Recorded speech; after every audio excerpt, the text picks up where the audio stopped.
नमस्कार साथियों, मैं अविनाश दास रेशनल कबीर यूट्यूब चैनल में आप सबका हार्दिक स्वागत करता हूं। दोस्तों, यदि चैनल को सब्सक्राइब ना किए हों तो सब्सक्राइब ज़रूर कर लें। वीडियो शेयर करके अपने सभी साथियों तक, सभी ग्रुपों में पहुंचाएं, क्योंकि यह छोटा सा चैनल जब तक आप शेयर नहीं करेंगे दोस्तों तो ये चैनल आगे नहीं बढ़ सकता है और ख़त्म भी हो सकता है। जबकि इसका महान उद्देश्य है कि लोगों में, भारत की जनता में वैज्ञानिक चेतना को जागृत करना और पाखंड, अंधविश्वास, भेदभाव को समाप्त करने के लिए काम करना। साथियों, जैसा कि आप जानते हैं, अभी मैं कुछ दिनों से इस किताब पर चर्चा कर रहा हूं दोस्तों। ये महान किताब कबीर एक खोज। सद्गुरु कबीर साहेब भारत की धरती में इतने महान संत हुए हैं कि जिन्होंने धार्मिक कार्यों के अलावा बहुत जोर शोर से सामाजिक कार्य भी किया और समाज के उत्थान के लिए, जाति भेदभाव को समाप्त करने के लिए, महिलाओं के शोषण को समाप्त करने के लिए और तमाम तरह के अंधविश्वास कुरीतियों के लिए उन्होंने जीवन भर काम किया है दोस्तों। तो उनका जो पूर्वज है वो पिछले एपिसोड में मैंने बताया था दोस्तों, जुलाहा जाति के अंतर्गत आते थे। उनके पेरेंट्स, माता पिता, और बहुत सारे प्रमाण लेकर के लेखक ने बताया है, उसी के आधार पर मैं वीडियो में आपको बताया था। साथियों, इस वीडियो में ये बताना है आपको कि क्या कोरी जाति, कोरी से जुलाहा अर्थात हिंदू से मुस्लिम जब बने तो उन्हें क्या जबरदस्ती तलवार के बल पर बनाया गया था कि अपनी इच्छा से वो बन गए थे? साथियों, मेरा मानना ऐसा है कि जो लोग हाथ में तलवार रखे थे, केवल उन्हीं को तलवार के बल पर मुसलमान बनाया गया है और साथ साथ तलवारधारियों को भी तलवार के बल पर नहीं बनाया गया है दोस्तों। बहुत से आप इतिहास में देखेंगे, इन्होंने रिश्तेदारियां भी की है। बाबर ने तो नहीं किया रिश्तेदारी, लेकिन अकबर ने रिश्तेदारी की है, जहांगीर ने की है, औरंगजेब ने की है। अपने बाल बच्चों का विवाह है, अपना विवाह जो है हिंदू घरानों से, खासकर राजपूत घरानों से इन्होंने किया है। तो प्यार से भी हिंदू से मुसलमान बनाने का काम चला है और तकरार से भी हिंदू से मुसलमान बनाने का काम चला है। लेकिन दोस्तों, जो बहुजन समुदाय का लोग है, एसटी, एससी, ओबीसी जिसको आज कहते हैं, जिसको मनु की भाषा में शूद्र कहा गया था, जिसको तुलसी दुबे की भाषा में अधम जाति कहा गया था। अधम जाति में शिक्षा पाई हो यथा अहि दूध पियाई, ऐसा जिनको कहा गया था कि अधम जातियों को यदि शिक्षा दे दिया जाए तो जैसे सांप को दूध पिलाने से उसका विष बढ़ता है, वैसे ही ये जो है विषैले हो जाते हैं। ऐसा जो तुलसी दुबे ने कहा था दोस्तों। तो जिसको अधम जाति या शूद्र जाति कहा जाता था, वो लोग जो हैं बड़े प्रेम से इस्लाम को स्वीकार किए। उन्हें किसी प्रकार के पीटा गया, मारा गया और ज़बरदस्ती बनाया गया, ये जो है फेक नैरेटिव सेट करने वाले लोग बताते हैं दोस्तों। सच्चाई ये है कि अत्यंत पीड़ित थी जनता जातिवाद से। लोग पीट पीट कर मार डाले जाते थे। अगर तेली सुबह सुबह किसी को दिखाई पड़ गया तो हिंदू धर्म में मान्यता थी कि तेली के मुंह देखने से दिन भर का काम बिगड़ जाता है, बोहनी खराब हो जाती है। इसलिए दोस्तों, तेली अगर सुबह सुबह दिखाई पड़ गया तो इतना मारते थे, कोई कमज़ोर शरीर वाला है तो मारते मारते मर भी जाता था। इसलिए तेलियों को घर से निकलना मुश्किल हो गया था दोस्तों, उस मनु के कानून के तहत। और भी जातियां हैं चमार है, भंगी है, जिनके छाया छूने से जो है घृणा माना जाता था, कोरियों को भी अछूत माना जाता था। इसलिए दोस्तों ऐसी प्रताड़ना को जब नहीं झेल पाए, ढोल गंवार शूद्र पशुनारी सकल ताड़ना के अधिकारी, इनको पीटने के लिए ही पैदा हुआ है, प्रताड़ित करने के लिए ही पैदा हुआ है, झूठा अन्न खाने के लिए ही पैदा हुआ है, ऐसा कहा जाता था दोस्तों। उच्चिष्ट अन्नम दातव्यम, ये झूठा अन्न ही इनको खाने के दो, और जीर्णानि वसनानि च, उतारे हुए कपड़े ही इनको पहनने के दो। इस प्रकार का जो कानून था दोस्तों, उस कानून से त्रस्त होकर के, परेशान होकर के, जैसे आजकल संविधान संशोधन के नाम से अभी हाल फिलहाल में वक्फ बोर्ड का जो है संशोधन किए हैं, और संशोधन क्या किए हैं, मुसलमानों की संपत्ति हड़पने के लिए प्रयास किया गया है दोस्तों। और संपत्ति हड़प करके और अपने जैसे आपका आरक्षण हड़प करके और EWS के तहत ब्राह्मणों को दे दिया गया। इसी प्रकार ब्राह्मणों के लिए जो ब्राह्मणों का जो यूनियन है दोस्तों, ये सब षड्यंत्र कर रही है, इसको बारीकी से समझना चाहिए। तो इसी प्रकार से जो है शोषण होता था, उस शोषण से बचने के लिए कोरियों ने हिंदू धर्म को त्याग करके और मुसलमान धर्म में राहत पाने के लिए कन्वर्जन किया, धर्मांतरण किया, और कुछ राहत उन्हें मिली भी, बहुत राहत तो नहीं मिली, लेकिन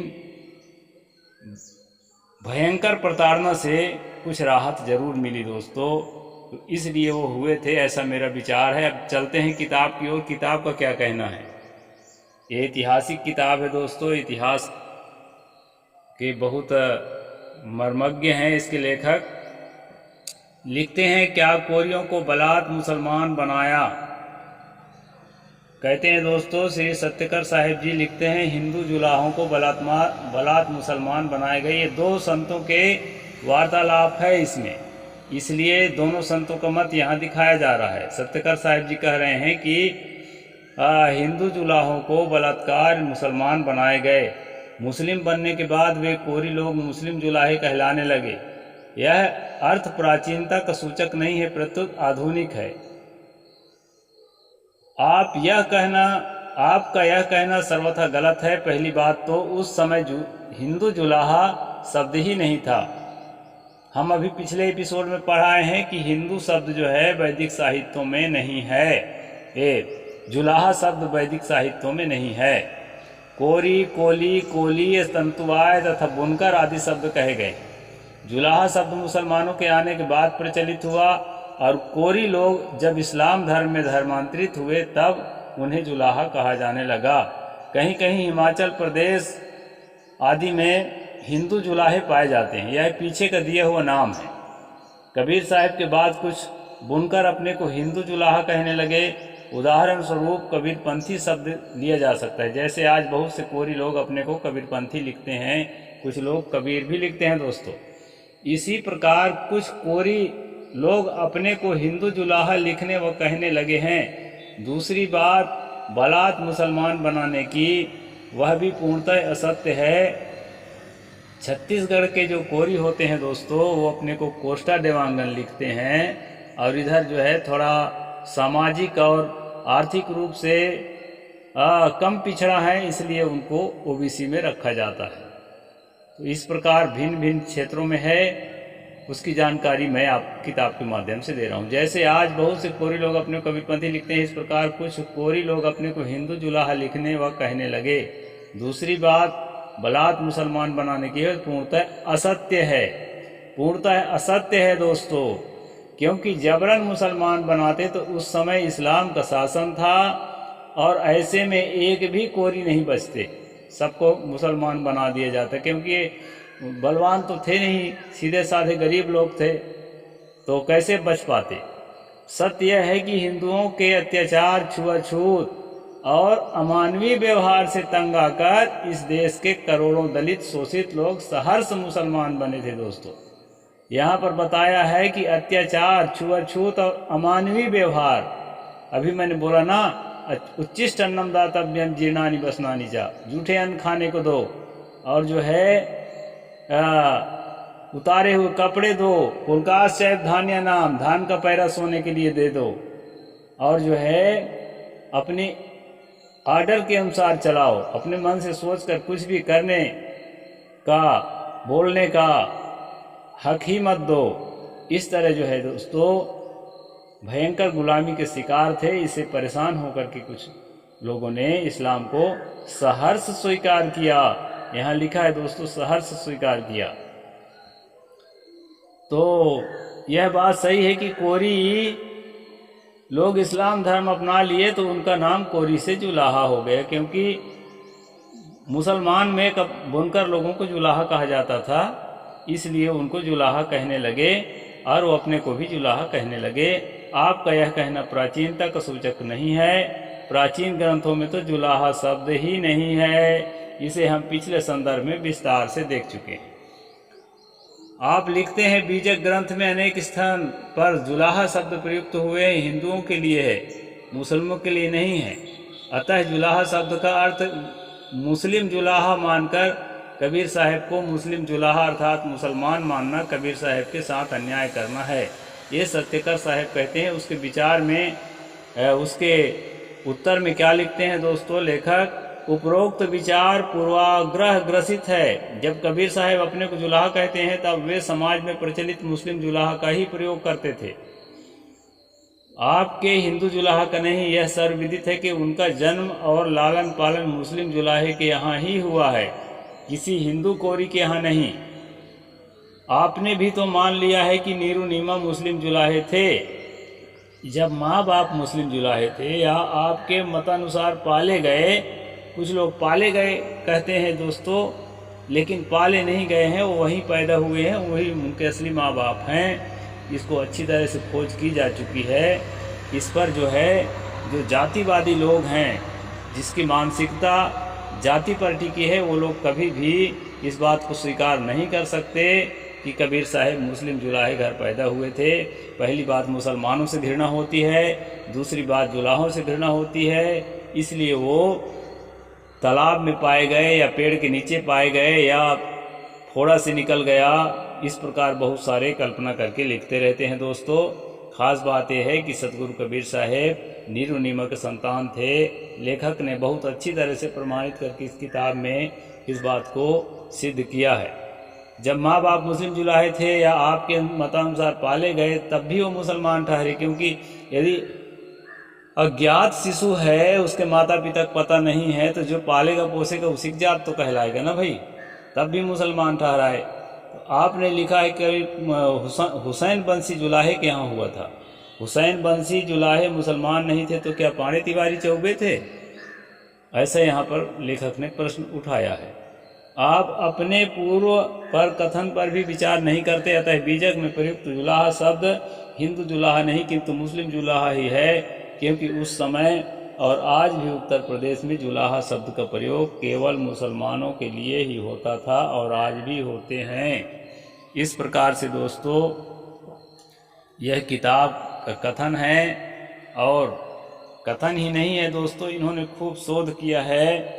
लेखक बहुत ही शोधपूर्ण बातें लिखा करते हैं, इसलिए मैं विश्वास करता हूँ और इनकी बातों पर भरोसा रखता हूँ। साथ साथ मैं जांच भी करता हूँ, तो जांच करने पर जितनी चीज़ें मैंने जांच की है उतनी चीज़ मैंने सही पाया है, इसलिए लेखक पर मैं भरोसा रखता हूँ।